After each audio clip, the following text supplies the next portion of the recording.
காலகாலமாக சொல்லப்படக்கூடிய சனாதனம் அப்படிங்கிறதே பார்த்தீங்க அப்படின்னா அது ஒரு விதமான எழுதப்படாத விதிகள் தானே. அதை தனக்கேற்ற மாதிரி தானே அதை டைரக்ட் பண்ணிக்குது. ஸோ எப்பவுமே ஆளும் வர்க்கமாக இருக்கக்கூடியவங்க அது யாராக இருந்தாலும் தனக்கேற்ற மாதிரியான ஒரு டைரக்ஷன்ஸை ரெடி பண்ணிகிட்டே தான் இருப்பாங்க. அதை வந்து சட்டப்பூர்வமாக இந்த நமக்கு எஸ்ஐஆரில் வெளிப்படையாக தெரியுது. ஒரு ஆர்எஸ்எஸ்னுடைய டெக்னிக் எப்பவுமே இப்படி தான் இருக்கும். ஒரு போகிற போக்கில் இப்போ ஷோவெல்லாம் இருப்பார், அவர் போகிற போக்கில் ஒன்று சொல்லிட்டு போயிடுவார், அந்த விஷத்தை விதைச்சிட்டு போயிட்டே இருக்குது. அதுக்கு ரிப்ளை கொடுக்கறதுக்கு முற்போக்கு சக்திகள் உட்காந்து பேசிக்கிட்டே இருக்கும். ப்ரௌசிங் சென்டரில் போய் தமிழ்நெட்டை திறந்தால் பயப்பமாக இருக்கும், யாராவது பார்த்துருவாங்களோ, நம்ம என்ன படிச்சுட்டுருக்குன்னு பார்ப்பாங்களா, இதெல்லாம் காலேஜில் திறக்கிறதுக்கே பயப்படுவோம். ஏன்னா முழுசாக புலிகளுடைய ரெகுலர் அப்டேட் இருக்கும்.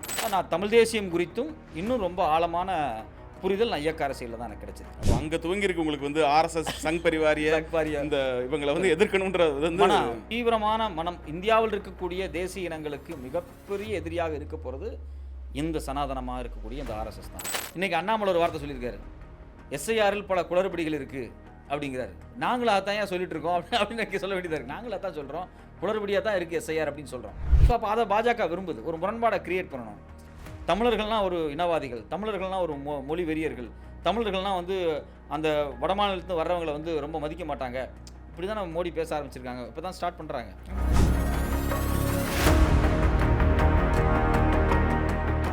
லெஃப்ட் லைன் தமிழ் அன்பர்களுக்கு வணக்கம். நான் உங்கள் சந்தோஷ். இன்றைய பாட்காஸ்ட் நிகழ்ச்சியில் லெஃப்ட் லைன் தமிழுக்கு ஒரு தொடர்ந்து ஆதரவளித்து கொண்டிருக்கிற ஒரு நண்பர், ஊடகவியலாளர், ஒரு one of the famous YouTuber சொல்லலாம், நண்பர் சத்யராஜுடன் உரையாட இருக்கோம். வணக்கம் சத்யராஜ். வணக்கம் சத்யராஜ். இப்போ இருக்க ட்ரெண்டில் இருக்க பொலிட்டிக்கல் யூடியூபர்ஸில் மத்தியில் ஒரு டேட்டாவோடு பேசக்கூடிய ஒரு ஸ்ட்ராங்கான ஒரு யூடியூப் பர்சனாலிட்டி, இன்ஃப்ளூயன்சர்.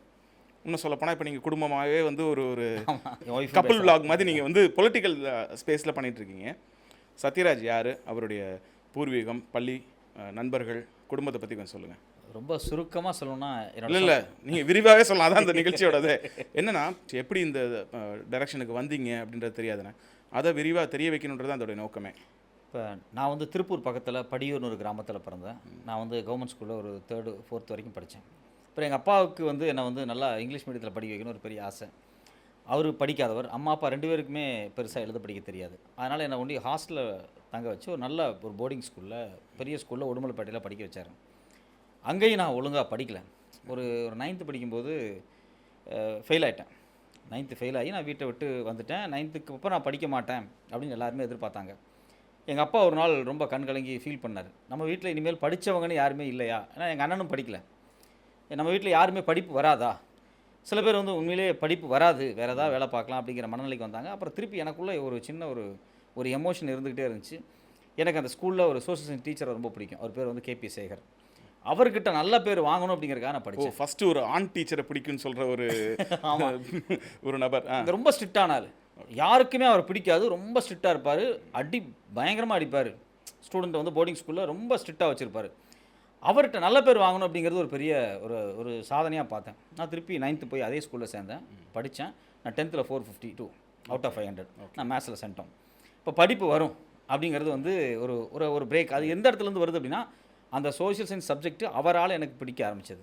எனக்கு அவரை பிடிக்கும், அவருக்கு என்ன பண்ணால் பிடிக்கும், இந்த சப்ஜெக்டை படித்தா ரொம்ப பிடிக்கும். ஸோ அப்போ நம்ம வந்து சோஷியல் சயின்ஸ் படிப்போம். அந்த வேர்ல்டு வார்லேருந்து சிவிலைசேஷன்லேருந்து எல்லாத்தையுமே நம்ம வந்து படிக்க ஆரம்பித்தோம். அதில் குறிப்பாக ஒரு மொமெண்ட்டை நான் சொல்லணும்னு ஆசைப்பட்றேன். நான் அவர்கிட்ட எப்படியாவது நல்ல பேர் வாங்கணும்னு ரொம்ப ஆசைப்பட்டிருக்கேன். முதலாக நான் 9th 2வது திருப்பி போய் சேர்ந்தப்போ ஒரு டெஸ்ட் வைக்கிறாரு. அந்த டெஸ்ட் வைக்கும்போது what are the tools used in old Stone Age அப்படின்னு கேட்கும்போது எல்லாத்தையும் எழுதுகிறேன். ஒரு சில டூல்ஸை மறந்துடுறேன். நான் இப்போ என்ன பண்ணுறேன், அந்த புக்கை திறந்து கீழே எக்ஸாம் எழுதும்போது புக்கை திறந்து பார்த்து எழுதலான்னு பார்க்கும்போது என்னை பார்த்துட்டார். வழக்கமாக இது மாதிரி சூழல் என்ன நடக்கும் அப்படின்னா பயங்கரமாக அடிச்சிருவார் அவர். ஆனால் அவர் அடிக்கவே இல்லை. அவர் முகத்தில் ஒரு சின்ன ஒரு வருத்தத்தை பார்த்தேன். அவர் என்கிட்ட வந்து நீ திருந்தவே மாட்டியா அப்படின்னு சொல்லிட்டு போயிட்டார் கிளாஸை விட்டு. அந்த மொமெண்ட் எனக்கு ஒரு பெரிய ஒரு பயங்கரமான ஒரு ஷாக்கான மொமெண்ட்டு. என்ன பண்ணுறதுனே தெரில. அதுக்கு பிறகு நான் ரொம்ப தீவிரமாக அந்த சோஷியல் சயின்ஸ் சப்ஜெக்ட் ரொம்ப பிடிக்க ஆரம்பிச்சது. இன்றைக்கு வரைக்கும் ஹிஸ்ட்ரியை படிச்சுட்டே இருக்கேன். இப்போ சமீபத்தில் பார்த்தீங்க அப்படின்னா உப்புவேலி அப்படின்னு சொல்லிட்டு மேக்ஸ் ராய் அப்படிங்கக்கூடிய ஒரு பிரிட்டிஷர், அவருடைய முக்கியமான ஒரு நூல், இந்தியாவில் எப்படியெல்லாம் உப்புக்கு வரி போட்டாங்க அப்படிங்கிறது குறித்து ஒரு முக்கியமான நூல். அதை படித்து முடிச்சுட்டு இப்போ அடுத்தது அவருடைய எப்படி த தெஃப்ட் ஆஃப் இந்தியாவை பற்றி, போர்ச்சுகல் எப்படி உள்ளே வந்து இந்தியாவை தெஃப்ட் பண்ணாங்க அப்படிங்கிற புத்தகத்தை எடுத்து படிக்கிறோம். ஸோ அந்த ஹிஸ்ட்ரி மேலே ஒரு தொடர்ச்சியான ஒரு பெரிய ஆர்வம் இருக்கிறது அங்கேருந்து தான் வந்துச்சு எனக்கு. அவர் எனக்கு ரொம்ப பிடிக்கும். ஸோ அப்புறம் ஆஸ் யூஸ்வலாக +1 +2 முடிச்சுட்டு நான் காலேஜ் வந்து சேர்றேன். எனக்கு அப்போ வந்து லா படிக்கணும், இது மாதிரி எல்லாம் போகணும் ரொம்ப ஆசை. ஆனால் பிகாம் தான் சேர்ந்தேன். நான் கோயம்புத்தூரில் பிஎஸ்சியில் படிக்கணும்னு ஆசைப்பட்டேன். என் செட்டு எல்லாம் கோயம்புத்தூர் பிஎஸ்சி போனாங்க. கோயம்புத்தூரில் இருக்கவங்க அந்த பெல்ட்டில் இருக்கவங்களுக்கு எல்லாருக்குமே வந்து பிஎஸ்சி பிஎஸ்சி தான். ஆனால் எங்கள் அப்பா ரொம்ப ஷார்ப்பாக என்ன பண்ணாரு, நீ பிஎஸ்சி போனேன் அப்படின்னா உன் ஃப்ரெண்ட்ஸோட திருப்பி சேர்ந்து சுற்றிட்டு இருப்பேன், நான் உன்னை திருச்சியில் கொண்டு சேர்த்துறேன். அப்படியே டைரக்ஷன் ஆப்போசிட்டில் கொண்டு திருச்சி செயின்ட் ஜோசஃபில் சேர்த்துனார். அருமை. One of the best college in India. அது வந்து ரொம்ப எனக்கு வந்து லைஃப்பில் அப்படிப்பட்ட ஒரு இடத்த நான் பார்த்தே கிடையாது. ஒரு 4-5 ஃப்ளோர் லைப்ரரி. எனக்கு HOD doctor Victor Louis Anthuvan. அவர் பார்த்தீங்க அப்படின்னா ரொம்ப சமூகம் குறித்து தொடர்ச்சியாக வகுப்பில் பேசிக்கிட்டே இருப்பார். சொசைட்டி குறித்து நிறைய பேசிகிட்டே இருப்பார். ரொம்ப ரொம்ப ரொம்ப ரொம்ப ஒரு கருணை உள்ளம் கொண்ட ஒரு தெய்வீகமான ஒரு மனிதர் அவர். நான் சின்ன வயசுலேருந்தே ஹாஸ்டல், நான் வந்து சொன்னேன் பார்த்தீங்களா, கவர்மெண்ட் ஸ்கூல்லேருந்து போர்டிங் ஸ்கூலுக்கு போனால் 4ஆவதுல இருந்து ஹாஸ்டல்லையே படிச்சுட்டு வந்து திருப்பி காலேஜும் ஹாஸ்டலுக்கு வந்த உடனே ஒரு எம்டினஸ் எனக்குள்ளே எப்பவுமே இருந்துகிட்டு இருக்கும். ஸ்கூல் புக்ஸை படிக்கிறத விட ஒரு எம்டினஸ் இருந்துகிட்டே இருக்கும். அப்போ நான் ரொம்ப விரும்பி படித்த புத்தகங்கள் வந்து ஓஷோ, ஜெய கிருஷ்ணமூர்த்தி. ஓகே. அதில் ரொம்ப வீரியமாக நான் படித்தது பாரதி. அந்த காலகட்டத்தில் நான் வந்து ரொம்ப ஒரு ஒரு பக்தியாக இருப்பேன். காவி வேட்டி கட்டியிருப்பேன். காவி வேட்டி கட்டிட்டு சர்ச்சில் தான் இருப்பேன். சென்ட் ஜோசப்ஸ் காலேஜில் காவி வேட்டி கட்டிட்டு நாங்கள் அந்த அப்போ 2002 to 2003 அப்போது பாரதியை படிக்கும்போது பாரதியோட சில வரிகள் என்னை வந்து ரொம்ப பயங்கர இன்ஸ்பிரேஷனாக இருக்கும்.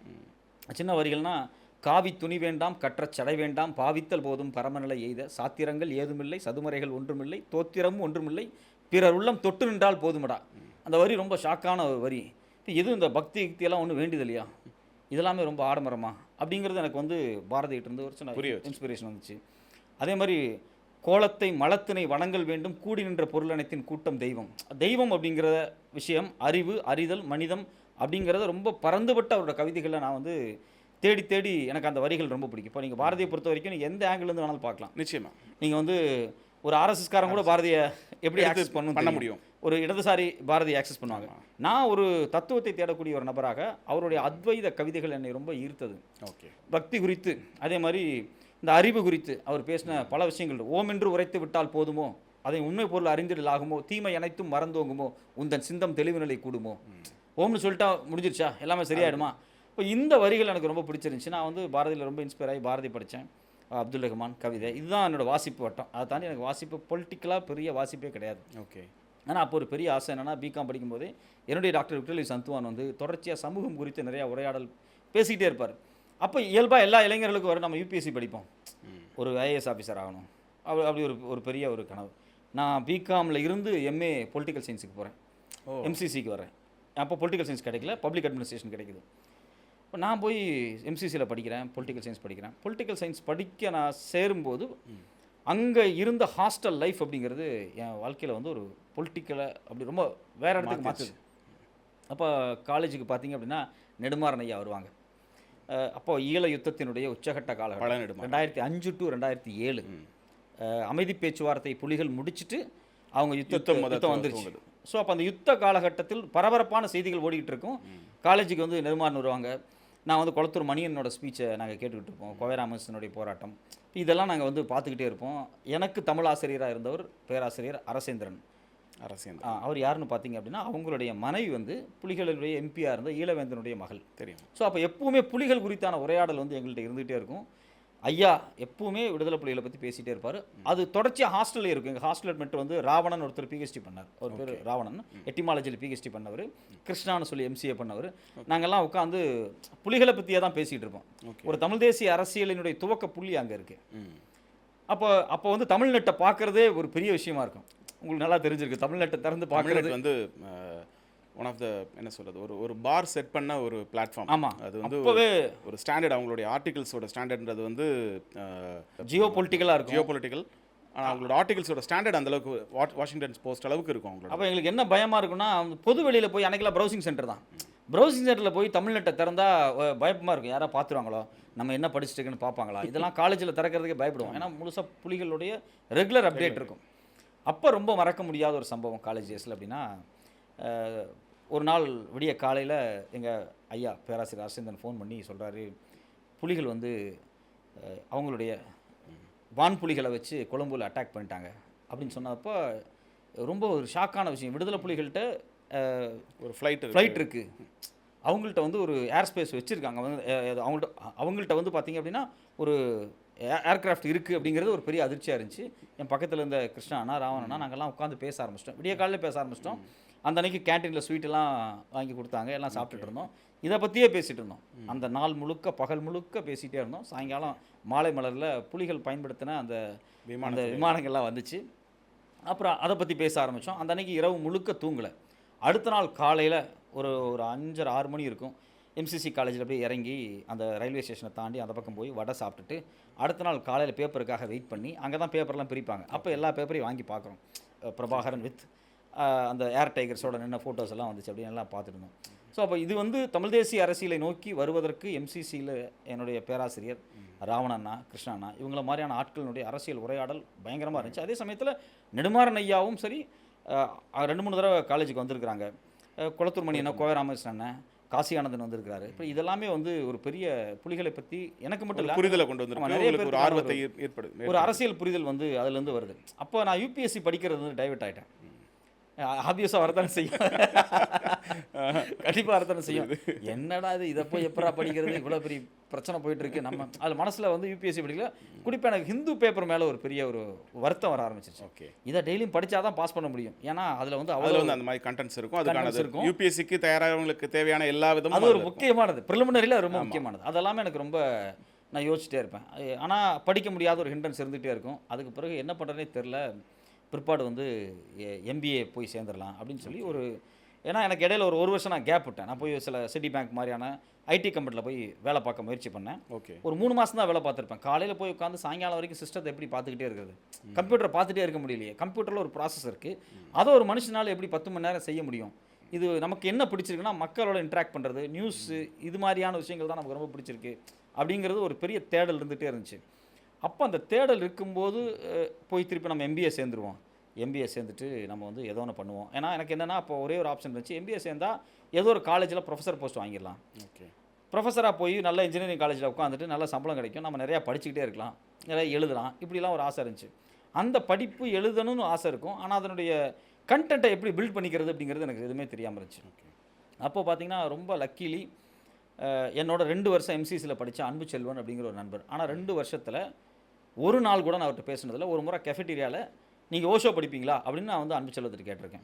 நான் படிப்பேன், அவ்வளோதான். வேறு யார்ட்டையுமே பேச மாட்டான் அன்பு செல்வம். ரொம்ப சைலண்டான ஆள். இன்றைக்கி சன் டிவியில் இருக்கான், ஜேர்னலிஸ்டாக சீனியராக இருக்கான். யார்ட்டையுமே பேச மாட்டான். 2 வருஷம் கழித்து ஒரு ஒரு வீட்டில் கிறிஸ்மஸ் ஃபங்க்ஷனில் பார்த்தப்போ நான் வந்து என்னுடைய பர்சனல் விஷயத்தை பேசிட்டு வந்துட்டு இருக்கப்போ அப்போ என்கிட்ட அவர் வந்து ஆந்த்ரோபாலஜி படித்தார் மெட்ராஸ் யூனிவர்சிட்டியில். அவர் ரூமுக்கு நான் வர்றேன். அப்போ என் கையில் வந்து ஒரு உயிர்மை புத்தகத்தை கொடுத்து, மேகசின் கொடுத்து, அதில் இமயத்துடைய ஒரு சிறுகதையை நான் வாசிக்க சொன்னேன். அப்படி ஓகே, அது எனக்கு வந்து ரொம்ப ஒரு சிறுகதையை நான் வாழ்க்கையில் முதல்ல வாசித்தது இமயம் தான். அது எனக்கு ரொம்ப ஒரு கதை இப்படி இருக்குமா, ஒரு கதை இவ்வளோ தாக்கத்தை ஏற்படுத்த முடியுமா. அப்போ லிட்ரேச்சர்னா என்ன அப்படிங்கிறதே அங்கேருந்து ஒரு துவக்க புள்ளியாக இருக்குது. அதுக்கு பிறகு ஜெயமோகனுடைய திசைகளை நடுவே கொடுத்தா அப்படி எஸ் ராமகிருஷ்ணனுடைய புத்தகம் ஒன்றுனா அப்படியே வாசிக்க ஆரம்பிச்சது. எஸ் ராமகிருஷ்ணன், நாஞ்சில் நாடன், இப்படி நிறையா லிட்ரேச்சர்லேயும் எனக்கு ஒரு பலமாக வாசிக்க ஆரம்பித்தேன். இப்போ எனக்கு என்னென்னா ஒரு பெரிய அட்வான்டேஜ் என்னென்னா, பொலிட்டிக்கலாக நான் துவங்கிறதுக்கு முன்னாடி லிட்ரேச்சராக எனக்கு கொடுத்தான். முதல்ல தத்துவமாக வாசிச்சிருக்கோம், லிட்ரேச்சராக எனக்கு கொடுத்தான். இதை விட ரொம்ப முக்கியமான விஷயம் என்னென்னா, என் லைஃப்பில் நீங்கள் கேட்டிங்க எப்படி இந்த லைனுக்குள்ளே வந்த அப்படின்னு ஒரு முக்கியமான கேள்வி. அந்த கனெக்டிவிட்டி, ஒரு பாலிடிக்ஸை டேட்டாவாக நீ பேசுகிற அப்படிங்கிற இடம் இருக்குது பார்த்தீங்களா, அது ரொம்ப முக்கியமான ஸ்பேஸ். அதுக்கு முக்கியமான காரணம் அன்பு செல்வன் தான்.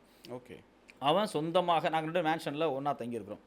எனக்கு எந்த விதமான சிக்கலுமே இல்லை, ஃபினான்ஷியலாகவும் சரி, அதே சமயத்தில் சமூகமாகவும் சரி. எனக்கு எந்த பிரச்சனையும் கிடையாது. ஓகே, நான் சமூகத்தாலேயோ வர்க்கத்தாலேயோ சாதியாலேயோ நான் வந்து சுரண்டப்படவில்லை. எனக்கு அந்த சூழலே ஏற்படலை. புரியுது. கம்ஃபர்ட் ஜோனில் தான் நான் வளர்ந்தேன். ஆனால் எல்லா என் கூட இருந்த அன்பு செல்வத்துக்கு அந்த எல்லா பிரச்சனையுமே இருந்துச்சு. சாதியாலையும் வர்க்கத்தாலையும் சமூகத்தாலையும் சுரண்டப்பட்ட ஒரு அடிப்படை பின்னணியிலேருந்து வந்த ஒரு கஷ்டப்பட்ட இடத்துல வந்த ஒரு நண்பன். நாங்கள் 2 ஒரே ரூமில் தான் இருக்கோம். வாழ்க்கையில் முதல் முறையாக என்னை கூப்பிட்டு போய், அது வரைக்கும் நான் ஓசோ ஜேகே லிட்ரேச்சர்ஸ் அப்படின்னு பார்த்துட்டு இருந்தேன். என்னை கூப்பிட்டு போய் கேகே நகரில் அப்போ வந்து பார்த்தீங்க அப்படின்னா நியூ செஞ்சுரி புக் ஹவுஸ் இருந்துச்சு. சரி, கூப்பிட்டு போய் என்னை வந்து அம்பேத்கரை முதல்ல வாங்கி கொடுக்குற. அப்படி ஓகே, கிட்டத்தட்ட 10-17 வால்யூம் செலக்டிவாக வாங்கி கொடுக்குற. அப்படி எல்லாம் வேண்டாம்னு சொல்லிட்டு செலக்டிவாக வாங்கி அவனுடைய சம்பாத்தியத்தை காசை வச்சு போட்டு வாங்கி கொடுக்குறான். நான் வாங்கினேனே முதல்ல ஒரு 5-6 வால்யூம் படித்தேன். அதாவது இந்தியாவில் சாதிகள், சாதியை அழித்தொழித்தல், இந்தியாவை பற்றியான அடிப்படை புரிதல், புரட்சி எதிர்ப்புரட்சி, இதெல்லாம் படிக்கும்போது எனக்கு ரொம்ப பயங்கரமாக இருந்துச்சு. அதெல்லாம் வந்து ரூமில் உட்காந்து மேன்ஷனில் படிப்போம். எனக்கு கற்பனை கட்ட முடியாத அளவுக்கு இருந்துச்சு. அம்பேத்கர் வந்து இந்தியாவை வேற டிசைன் பண்ணுறாரு.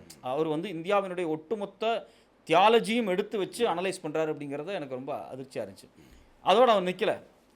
மறுபடியும் என்னை கூப்பிட்டு போய் வாடா அப்படின்னு கூப்பிட்டு போய் new century book house mount ரோட்டில் ஒரு சின்ன கடை இருந்துச்சு. அங்கே மேலே மொட்டை மாடியில் பார்த்தீங்கன்னா பழைய progressive Soviet union publications okay. இருக்கும். அதெல்லாம் மொழிபெயர்ப்பு, கட்டி- ரஷ்ய மொழிபெயர்ப்பு ரஷ்ய மொழிபெயர்ப்பு கட்டி மேலே வச்சுருப்பாங்க. அதுலேருந்து எல்லாத்தையும் வாங்கி வாங்கி கொடுத்தான். எல்லாமே அவனோட காசு போட்டிருந்தா அதை வாங்கு இதை வாங்கு. ஆணைமுத்து ஐயா தொகுத்த பெரியாரை வாங்கி கொடுத்தான். நான் அதில் வந்து மார்க்சியத்தில் வந்து குடும்பம் தனி சொத்து இப்படின்னு ஆரம்பித்து அது தனியாக போச்சு. பெரியாரோட புத்தகங்கள் ஆணைமுத்து ஐயாவினுடைய தொகுப்பு மொத்தமாக வந்து எனக்கு வாங்கி கொடுத்தான். உங்களை முழுக்க வந்து அம்பேத்கரிய பெரியாரிய மார்க்சிய சிந்தனைகளுக்குள்ள உங்களை வந்து கொண்டு வந்தது ஒரே ஒரு நபர் தான், அன்பு செல்வம் அப்படிங்கிற ஒரு நபர் வந்து. அது எப்படி என்னுடைய கேபி சேகர் அப்படிங்கிற ஒரு ஒரு ஸ்கூல் டீச்சர் வந்து ஒரு சோஷியல் சயின்ஸ் மேலே ஒரு இன்ட்ரெஸ்ட் ஏற்படுத்தினாரோ அதனுடைய உச்சபட்சமான இடத்த கொண்டு வந்து நிறுத்தினது வந்து அன்பு செல்வம் தான். அன்பு தான் வந்து இல்லை இது ஒரு மூல நூல், டெக்ஸ்ட்டை வாசி. அவன் அடிக்கடி தான் சொல்லுவான், நீ அந்த கட்டுரை படிக்கிற இந்த கட்டுரை படிக்கிற அப்படிலாம் இல்லை, டெக்ஸ்ட்டை வாசி அப்படிமா. ஆனால் இன்னைக்கு இருக்கக்கூடிய சமகால முக்கியமான அரசியல் எழுத்தாளர்களில் யமுனா ராஜேந்திரனாக இருக்கட்டும், இல்லை அதுக்கு முன்னாடி நாகார்ஜுனான்னு ஒருத்தர் எழுதிட்டு இருந்தார். அப்போ ஈழம் யுத்தம் நடக்கும்போது அதை நிறுத்திட்டார். குறிப்பாக தமிழவனுடைய எழுத்துக்களை, ரொம்ப ஸ்ட்ராங்கான எழுத்துக்களை எனக்கு வந்து எதையுமே எப்பவுமே அவன் வந்து ஒரிஜினல் டெக்ஸ்ட்டை ப்ரிஃபர் பண்ணுவான். இதை படிடா அப்படிமா. அப்படி தான் நான் அம்பேத்கரையும் பெரியாரையும் அப்படி தான் வாசிக்கும்போது எனக்கு வந்து மொத்தமாகவே அப்போ தான் நம்ம எங்கே இருக்கிறோம், நம்ம மனநிலை என்ன, நம்ம என்ன செய்யணும், நம்ம எதை நோக்கி நகரணும் அப்படிங்கிற ஒரு புரிதல் இருக்குது. நான் அப்போவே வந்து எம்பிஏ முடிக்கிறேன். அந்த பேரல் பேரில் தான் எம்பிஏ முடிக்கிறேன். எம்பிஏ முடிச்சுட்டு எனக்கு ஒரே ஒரு ஆசை, இந்த புத்தகத்தெல்லாம் விட்டுறக்கூடாது, வாசிக்கணும். புத்தகத்தெல்லாம் வாசிக்கணும்னா என்ன பண்ணலாம், நம்ம வந்து காலேஜில் ப்ரொஃபஸராக போனால் ரொம்ப லெஷராக டைம் கிடைக்கும். சனி ஞாயிறு லீவாக இருக்கும், வெயில் அடித்தா லீவ் விட்டுருவாங்க, மழை பெஞ்சா லீவாக இருக்கும்.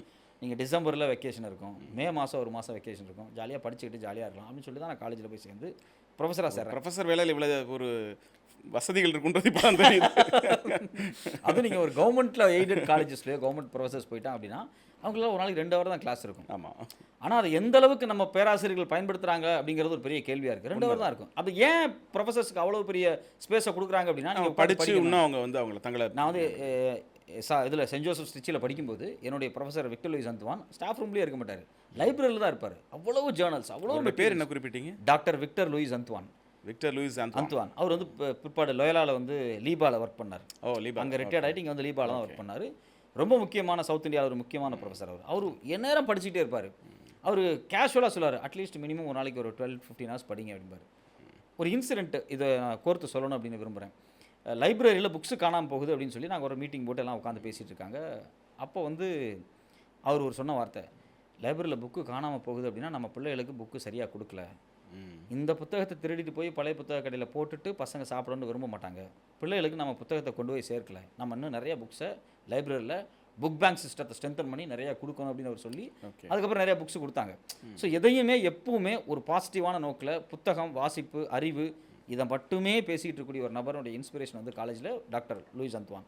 அதுக்கு பிறகு எம்சிசி வரப்போ பேராசிரியர் அரசேந்திரன், ஸ்கூலில் கேபி சேகர் மாஸ்டர். ஸோ இதெல்லாம் இவங்க எல்லாமே ஒரு சில விஷயத்தை கொடுக்குறாங்க. ஆனால் இதனுடைய டோட்டலாக இன்றைக்கி நாம் இருக்கக்கூடிய ஒரு விஷயத்தை எடுத்தால், நீ மார்க்சிய பார்வையில் பார்க்குறியா, அம்பேத்கரிய பார்வையில் பார்க்குறியா, நீ வந்து ஒரு பெரியாரிஸ்டாக அந்த விஷயத்தை எப்படி பார்க்குற அப்படிங்கிற தெளிவை வந்து இதாண்டா அப்படின்னு ரொம்ப துல்லியமாக அன்பு தான் கொண்டு வந்து நிறுத்தினான். ஸோ அதனால் அன்புக்கான ரோல் அப்படிங்கிறது என் லைஃப்பில் வந்து ரொம்ப பெரிய ரோல். அங்கிருந்து தான் வந்து நான் காலேஜில் பேராசிரியராக இருக்கேன், வாசிக்கிறேன். எனக்கு கல்யாணம் ஆகுது, எனக்கு ஒரு பையன் பிறக்கிறான். ஆனால் எனக்கு வந்து அந்த காலேஜ் லைஃப்பில் ஒரு நிம்மதியாக இல்லை.